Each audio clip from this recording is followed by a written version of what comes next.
Hello and welcome back to Dominion Plunder previews. This is day 5, the final day of previews before the full set releases. And we start off with more stuff. You've seen all the themes. Here then are just some cards I want to show off, says Donald X. So that will start with Taskmaster and King's Cash. Taskmaster, 3 cost action duration, +1 action, +1 coin. And if you gain a card costing exactly 5 this turn, then at the start of your next turn, repeat this ability. Okay. So Donald X says, Taskmaster is a tricky village. It can be there for you turn after turn if you keep working on those 5s. Yeah, well, this feels like a well-named card to me. I mean, it's like, so long as you keep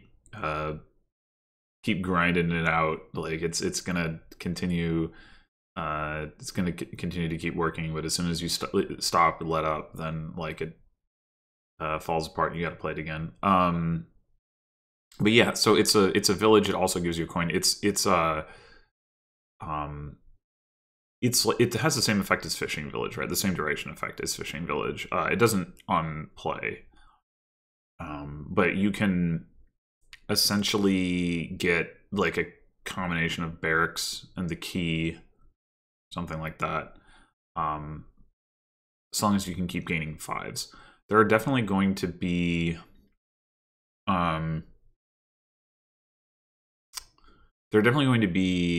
cases where you just can't realistically use this like as a village meaningfully. Because like the cards that you want just aren't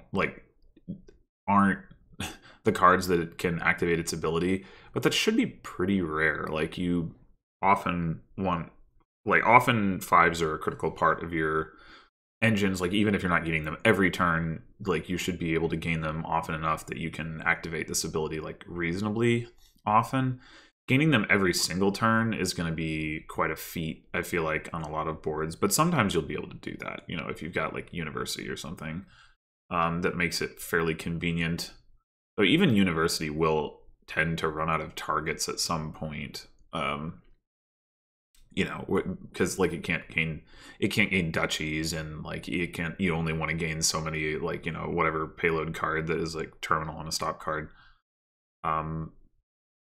But yeah, I mean, if you can make it work, it'll really work, because you could you could do it with all of these, right? Or sorry, you can get all of your villages out of these and have them all just sitting there and play. Like it's not like you can only have one Taskmaster. You could have 5 Taskmasters, and so long as you gain 1 5 cost, you're good to go, and you get +5 actions and +5 coins at the start of every turn. Like that's, you know, like that's pretty fantastic. Gonna be potentially kind of weird with cost reduction. Like trying to use this as a village with Bridge Troll is gonna be very complicated, I imagine. So how good is this actually? I'm really not sure. You know, gaining 5s is something that you want to do a lot, but it's usually not trivial. And at some point, you typically want to transition out of doing that into doing something else. And then you don't, you know, want your deck to fall apart. But it might push you towards a deck that is more, like, that builds more, because that enables you to keep having your village effect. Like, because it's important. The fact that you don't get the village effect the turn you play it is really significant. I think it's not just like, oh, you lose out on effectively the draw, because you have once you discard this, you have to redraw it. But you also don't get a village effect on the turn that you play it, and so, you know, if especially if this is only village, you know, as soon as you take a break, like your deck potentially just totally falls apart. So I think it will push, you know, in situations where you might otherwise be like, yeah, I can just take, you know, double province. I don't need to keep adding components. You might be like, well, okay, no, I need to take like province and a 5, and maybe just province and a 5 just to keep these in play, or maybe maybe you have extra buys and you can get a 5 and a 3 or whatever. But yeah, so I think it's going to push in that direction. To the extent that you're able to, like, I think it'll be a good village for Megaturn decks, like decks that are a lot of Megaturn decks at least want to keep gaining 5s like right up until the end of the game. Like Horn of Plenty. Admittedly, okay, Bridge Troll again, like it gets weird, and Bridge isn't necessarily looking for so many 5s because the bridges themselves aren't 5s, and then like when you have them in play, they're discounting other components. So Megaturn, like, I guess it depends on where you have the cutoff there. Like maybe Megaturn isn't even the right word for it. Maybe it's more like decks that are gonna try to province out in like 2 turns, or wait for the opponent. I guess this is more like what Horn does anyway, but wait for the opponent to get 3 to 4 provinces and then end the game.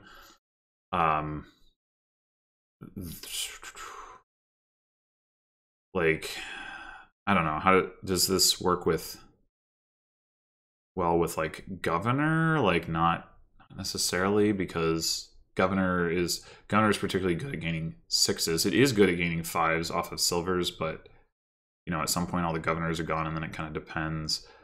I do think University, it will be one of the best enablers. Although, of course, at that point you already have a village.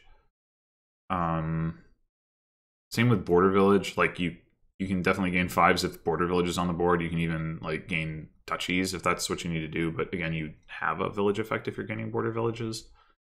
So if what you care about is the village effect, I'm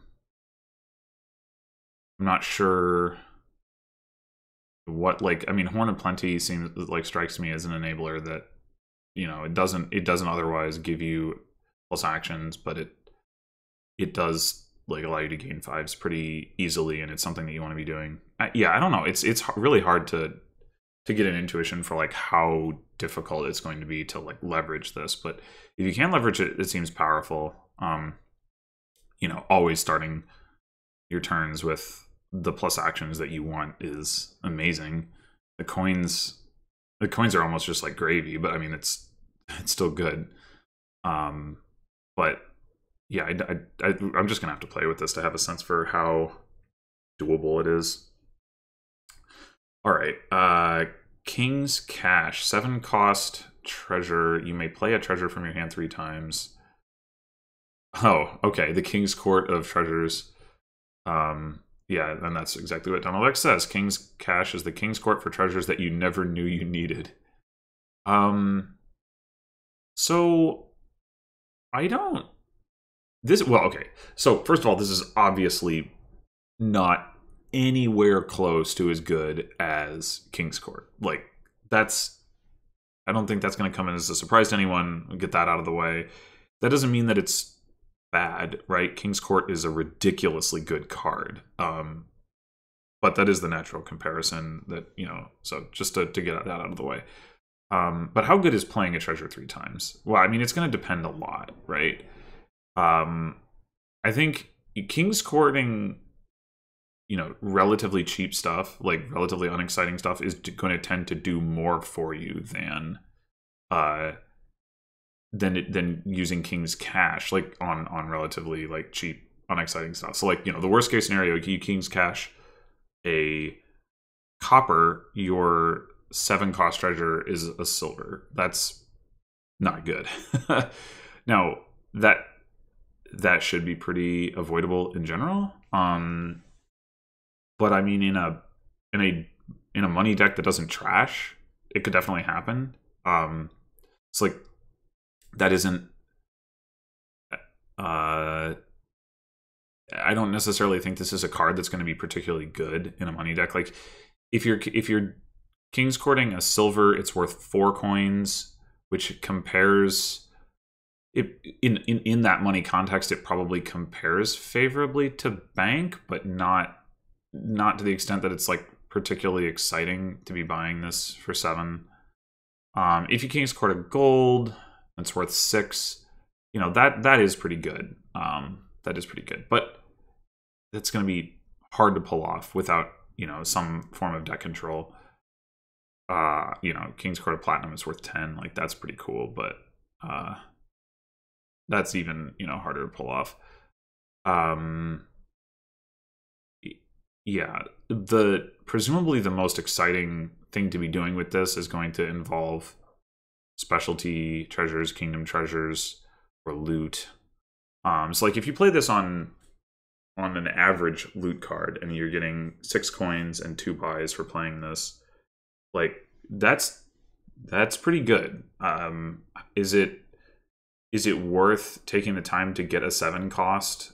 It may well not be, because it's a bit slow. Like if you compare it to like the loot cards themselves, like if you gain another loot card that is you know, that's only 3 coins and a buy, not 6 coins and 2 buys, but depending on what you have to do for that loot card, right? Like if you're just playing like your sack of loot, or you're playing something that gains it during the action phase or whatever, then, you know, you're drawing it maybe the same turn that you're gaining it, rather than like having to buy it at all. Like that's going to just be more like essentially convenient. So, you know, the question is going to be like, well, how often can you like gain this card? How often does it make sense once you're already hitting 7 to be buying this card? And I don't know. I mean, obviously, like, you know, Platinum is a card that you buy sometimes, right? So it could definitely be a thing. How often is it going to be better than Platinum? Like, if you've got deck control, it's probably going to be better than Platinum fairly often. Like, so long as you have a gold in your deck and you can line it up, it is going to be better than Platinum. So, I mean, that is like, and it's cheaper, right? So like that is definitely notable. I guess, yeah, I think I would expect this to be better than bank in the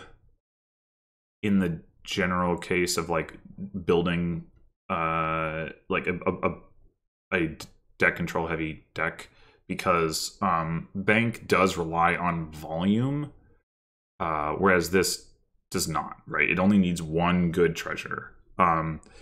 It does also have the compounding nature that regular King's Court does. So like if you King's Cash a King's Cash, you will get to play that King's Cash 3 times. So like, you know, 2 King's Cashes and 3 golds will give you the same effect as individually King's Cash a gold 3 times. And one advantage you could argue this has over King's Court is that it's easier to do that, because you're playing the treasures at the end of your turn. So like you've done all of the drawing that you're going to do. You don't have to worry about like, oh, did I have like my King's Courts together in my opening hand or whatever. I mean, you do if you're not drawing cards, but if you are drawing cards, then you can expect presumably to collide your King's Cashes and be able to, you know, King's Cash or King's Cash. So you can make relatively few treasures go relatively far. If you've got just like 2 golds and 1 loot, so you just have like the 1 source of plus buy, you get to play that 3 times. Now you've got 4 buys, and you're playing. You got 4 buys, and then you've got like 27 coins, like off of King's Cash, gold, loot, which is, you know, that is substantially better than 5 loot, or, you know, 5 gold, or even like 5 platinum, whatever. So like, I think this is going to, I mean, it'll be better if you have a way of gaining it rather than buying it. But I think it's also going to shine in the context where you care about like the density of the payload, you know, in a way that like bank is not going to synergize with. you know, I mean, it'll still be good if you just are like, oh, I have Storyteller and I have King's Cash and Platinum and I get to draw like, you know, 15, 16 cards, you know, like sure, like that'll also be good, but the like it will be a particular value in getting, you know, a lot of value out of like a relatively small number of treasures, which is different than King's Court, right? I mean, King's Court certainly can do a lot with a little, but it can do like even more with a lot, if that makes sense, right? You want like, yeah, like King's Courting your 1 action, or, you know, King's Court your 3 actions is good, but like having a bunch of King's Courts and a ton of actions and just going, you know, playing a million things is like really, really good. You don't necessarily need to go that far with this card to get like value out of it, or necessarily even want to, perhaps. Because like by the time you're doing one like King's Cash, you're getting like it's doing a lot of work for you, assuming you have relatively high value treasures to King's Cash, but you only need 3 of them, so that's like, which is not that much. So yeah, I think this is, I mean, it's going to be very board dependent. I don't think this is going to be like a, you know, like King's Court is a card that you almost always click on. I don't think this is going to be that, but there will definitely be times when it's the most powerful payload on the board, and you know, it definitely has Megaturn potential because you can really like compound your payload very effectively. It's from a Megaturn standpoint, I mean, it's not going to be so I want to say, like, you're going to have a lot of payload before you have Megaturn level payload as well. So like you're going to be able to buy a lot of stuff, which is potentially important if you don't have like a lot of gainers like this. So long as you have some plus buy that you can King's Cash, you can really, or I guess action plus buy, but you can you'll be able to gain a lot of components to set up that Megaturn. All right, I'm probably talking way too much about these cards, but they are pretty interesting. Anyway, let's look at the next 2. We got First Mate, 5-cost action. Play any number of action cards with the same name from your hand. Then draw until you have 6 cards in hand. Whoa. First Mate is a tricky draw to X card. It can be a big village and draw a bunch of cards, or not do much at all. Yeah.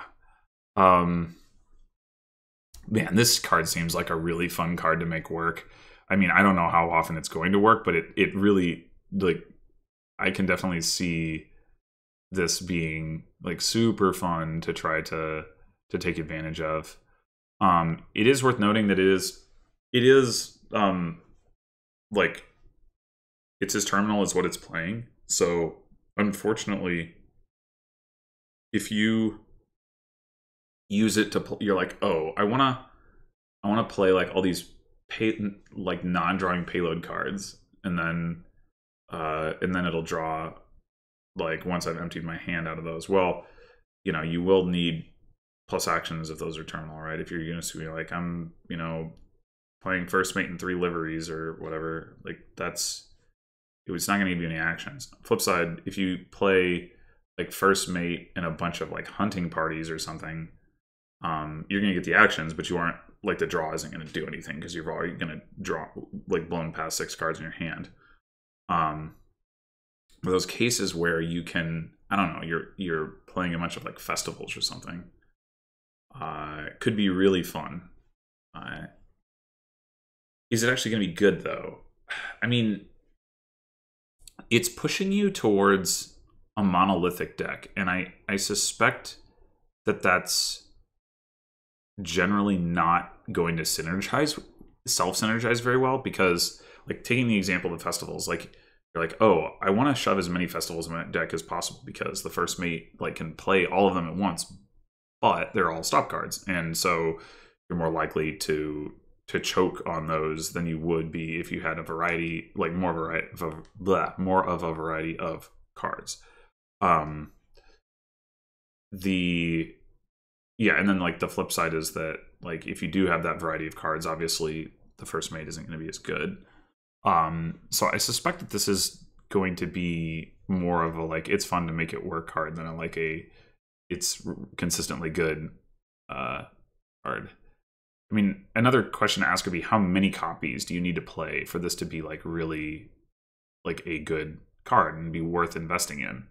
Like, it seems clear enough that you don't just be playing one copy of something. I mean, in the general case, like sometimes you're gonna have like a small hand and you play this and you play one thing and then you draw it to 6 and it was a draw card and that was good. Like, that will happen, but I don't think, you know, unless you're consistently getting hand sized attacked, I don't necessarily think that that's going to be it's going to be worth getting this card for that reason. But like, is it good enough if you're playing 2 cards, 2 of the same card? That, yeah, I mean, I guess if all you need is a village, then, you know, you're like, this is the only village on the board, and I play my 2 hunting parties, and I don't draw any cards with the first mate itself, but it's basically, you know, it's kind of like a weird in between, like, it's sort of like a throne room, sort of like a village in that context. You know, it could still very much be worth it there to have like the terminal space. And then like the tricky thing there is going to be that the amount of terminal space that you have is going to be pretty volatile, because it's going to depend on like how, like the number of cards you happen to line up with it. So yeah, I guess my expectation is this is going to be on the weak side in terms of draw to X cards and in terms of villages, and if you want to call it a throne room variant in terms of throne rooms, but it is going to be a card that I'm going to want to make work because it's just cool. All right, and then we got Shaman. +1 action, +1 coin, you may trash a card from your hand. In games using this, at the start of your turn, gain a card from the trash costing up to 6. And it's a 2 cost. Wait, what? It just happens regardless of whether you want it or not. I think.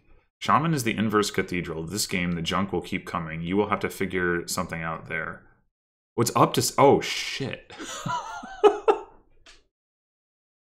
Oh my gosh. That's crazy. That's crazy. Okay. So, I mean, it's... So the Shaman itself is not bad by virtue of its below-the-line text.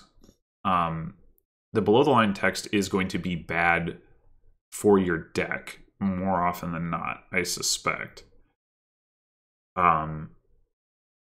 Although,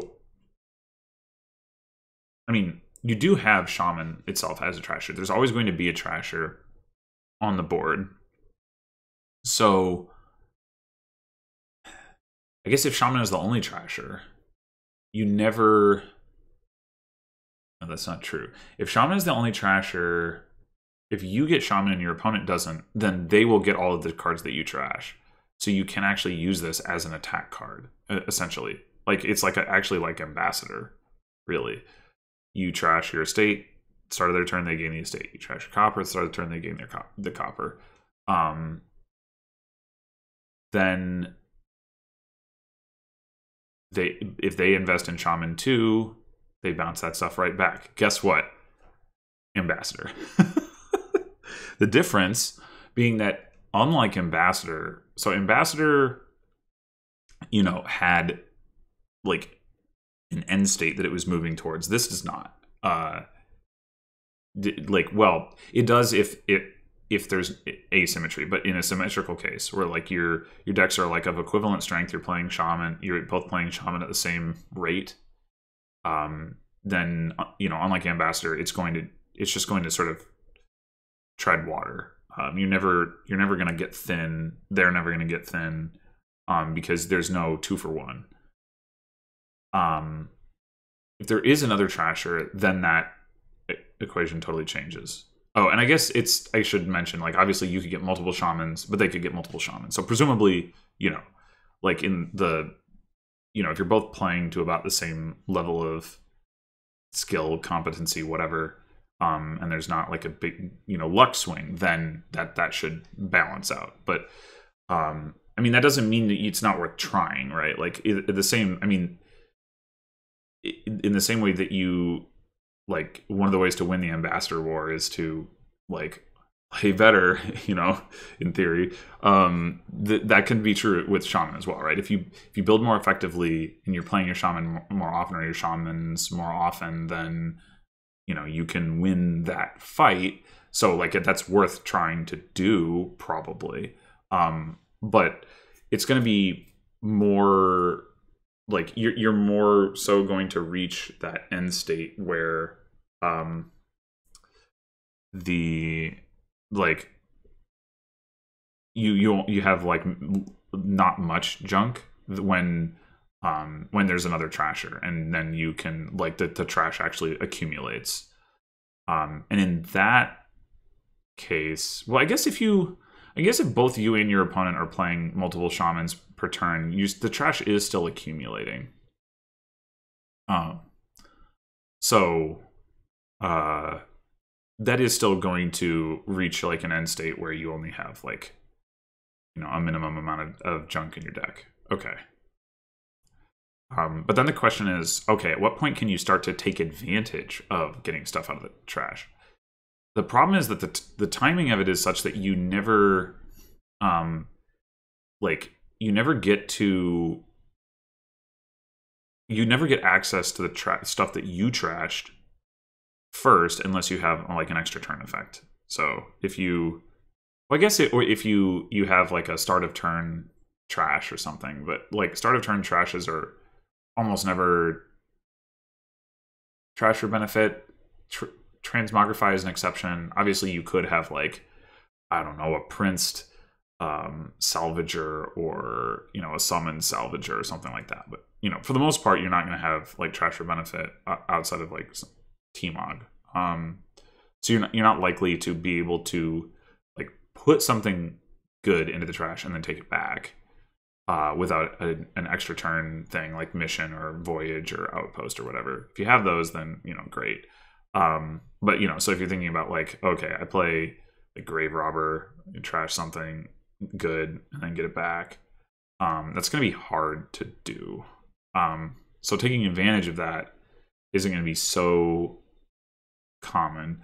What's probably going to be more common is, you know, there are estates in the trash, and maybe you have a different trash, you know, a trash or benefit card that just would like to have some fodder.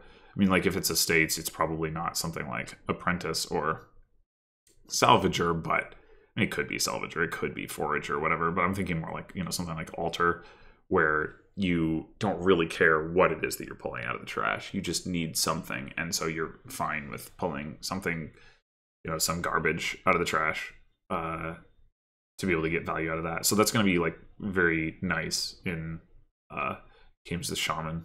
I guess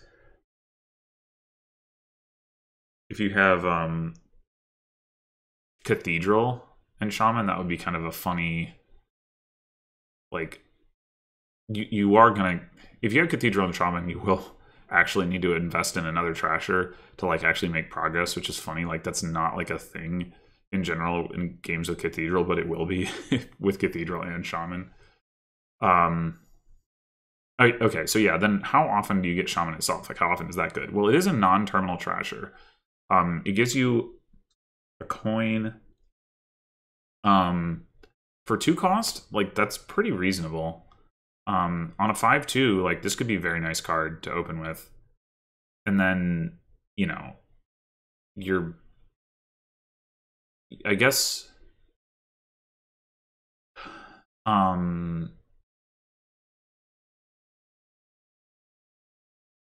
I'm thinking about is, okay, how often is it going to make sense for both players to skip Shaman? Well, if there's strong trashing on the board, they could skip Shaman and use whatever that other trasher is to do their trashing.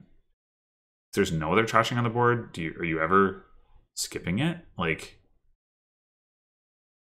probably not. Like, if you just are like, I'm just going to play a money thing, not trash, I'm going to get junked, like estate and copper junked by my opponent. Like I said, you know, similar to Ambassador. Less, I mean, you can't do like the double Ambassador thing of like sending extra cards every turn. Nor can you do the Ambassador thing of like sending curses, right? I mean, well, you can send. I guess actually you can, because you can. I mean, you have to have a curse gainer. You can't do it with one curse.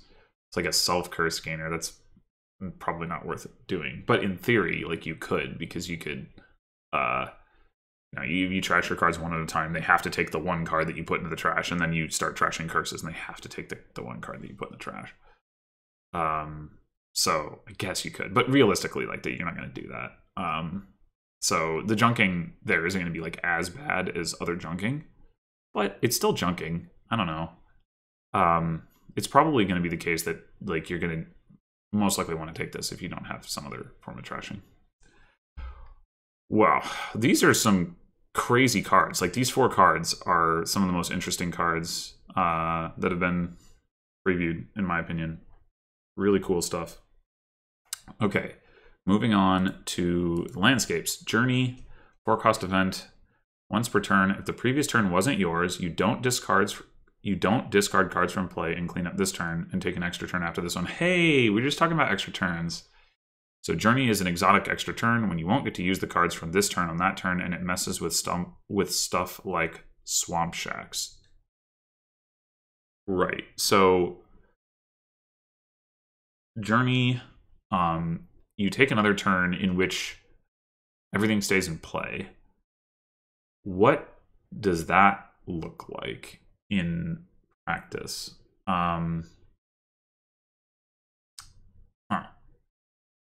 I mean, there's some things you can do with this, like on dud turns, that are like quite nice, right? Like, oh, I drew like 4 coppers in an estate. You know, I didn't see either of my opening buys. So like on turn 3, you could just buy Journey and be like, I want to see my opening buys now, please. And like, you don't necessarily care that you have those other cards in play. I mean, in theory, with Swamp Shacks, it could be an upside, but you know, you're probably not going to have a Swamp Shacks on turn 3 anyway, unless you inherited it. But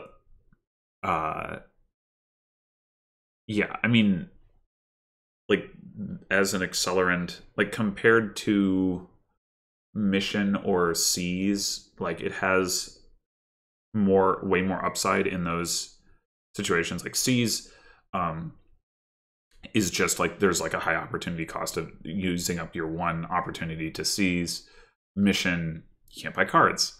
But with this, it's like there's no restrictions on the turn itself. It's just that you have some cards in play, but you don't care that you have those cards in play. It's totally fine. And maybe it's even better, like, you see your buys, your opening buys, both of your opening buys on turn 3 or something, and then you do it on turn 4 if you hit 4 coins, and hey, you trigger a shuffle without, you know, all those starting cards in it, and it's a short shuffle and you get to see your buys again. Like, that's really nice. So I definitely think, of course, you know, I guess on turn 3, if you're buying this, like, that means you aren't buying something else. So like, that's the, oh, no, wait, sorry, never mind. It was this, I was talking about turn 4, right? I'm getting myself confused. So yes, so on turn 4, like, if all you really care about is hitting 5, that could be really nice. So basically what I'm trying to say is there are going to be cases where having those cards in play is going to be like actively advantageous. You can leverage that to trigger nice shuffles. What about as the game progresses and you get more of your cards in play? Then, like, well, what you can potentially do, like, you can use this as a thing to set up your next turn if you have like enough gains. It's going to need, like, if you're drawing your whole deck, right, and you have enough gains, you can like end up top decking something. That's going to be pretty difficult and pretty expensive to take advantage of. Like 4 coins to, like, you know, top deck something when you have at least 6 cards that you gained. Like, probably that's not what you're doing with this. I are you going to have situations where just the cards that you gained this turn are like enough to do something interesting by themselves? Maybe. Like, I mean, early in the game, yes, but later in the game, when, you know, your deck, like the total capacity of your deck is higher, I mean, it's certainly still possible.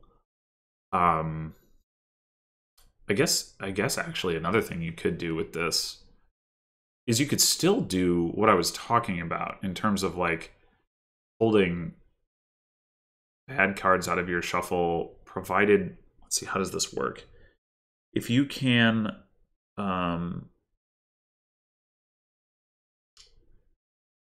it probably doesn't work. I was trying to think if there was a way that you could, like, you trigger the shuffle that has just, like, you bought a bunch of green or something, and you trigger the shuffle that just has that in it, and then, but there's no way to trigger the shuffle again or whatever in a way that, like, doesn't include those cards. Not really, like, because the other card, you know, the good cards that you have in play are not going to get discarded until the end of the turn anyway, so never mind, that doesn't really work. I think, yeah, so as I'm thinking through this, I'm leaning towards this is going to be at its most useful early in the game. But I mean, extra turns are good in general. Like, there's probably ways that you can use this later in the game too that I'm just not thinking of. Certainly if you're not drawing your deck, then that changes the equation. And so like even late in the game, like this might actually favor like a more money deck that just like, oh, I hit like 12. I can't buy Duchy.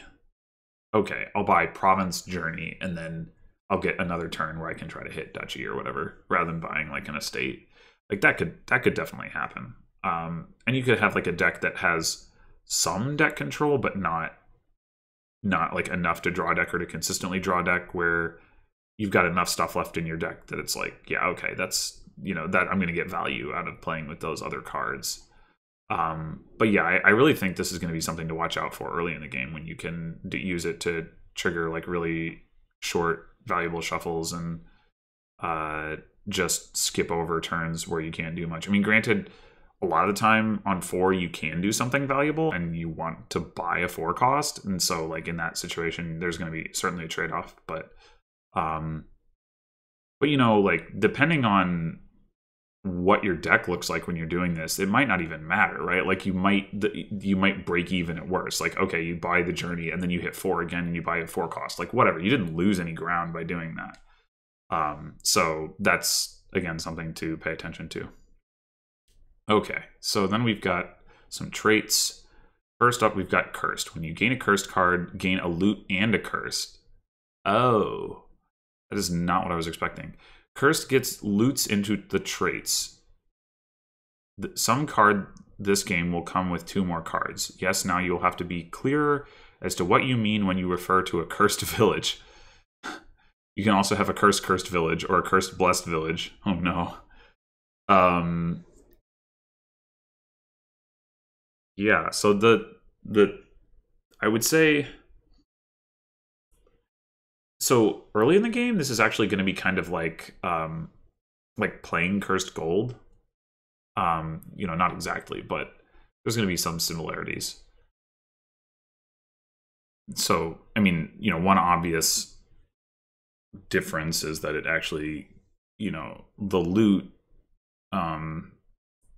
gives you plus buy, and the Cursed Gold does not. And obviously, like, you're not playing the loot, you're gaining the loot.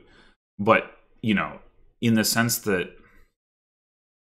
you're gaining a curse to gain this cursed card, right? Like in the same way that you would potentially play the Cursed Gold and the curse in order to gain the card that you want.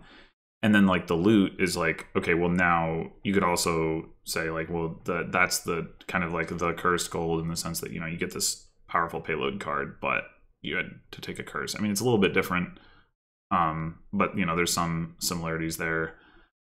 I mean, sometimes this is just going to render a pile like worthless. Like, well, okay, you know, I would buy that card, but it's cursed, so I'm not going to do that.